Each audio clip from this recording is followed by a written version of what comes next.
আমি এখন আছি শাহজাহানপুর উপজেলা গোবিন্দপুর এবং তার পাড়ার রাস্তায়। এই রাস্তা দেখেন, আপনারাও দেখতে পারছেন রাস্তায় কত ফুটি পানি।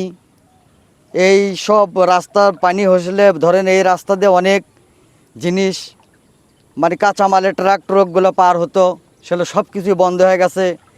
তারপরা খুব বিদশার ভেতর পড়ে গেছে। এই রাস্তা দিয়ে তাদের খাবার পাঠানো যাচ্ছে না, রাস্তায় অনেক ফুটি পানি।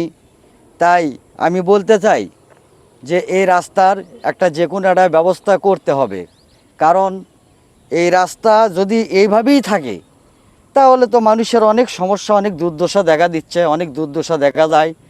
মানে বিশেষ করে তামিন ভাই, আমি এই রাস্তার জন্য আমার খুব কষ্ট হয়, ভেতরে খুব কষ্ট লাগে, বুকটা ফেটে যায়। তাই আমি নিজেই সরাসরি মন্ত্রীর কাছে আমি এই রাস্তার ব্যাপারে আমি যেতে চাই। আমি গত নিউজে যে বলেছিলাম যে বিশুদ্ধ নিষিদ্ধ পানির সমস্যা এই জায়গায়, এই যে তার প্রমাণ, এই দেখেন একটা টিউবওয়েল বন্যার ভেতর, এই দেখেন পানিটা, এই দেখেন পানিটা অতিরিক্ত লাল। এই পানি কিন্তু প্রাণ করা যাবে না, এই পানি প্রাণ করা খুব সমস্যা, আপনার ব্যারাম হতে পারে।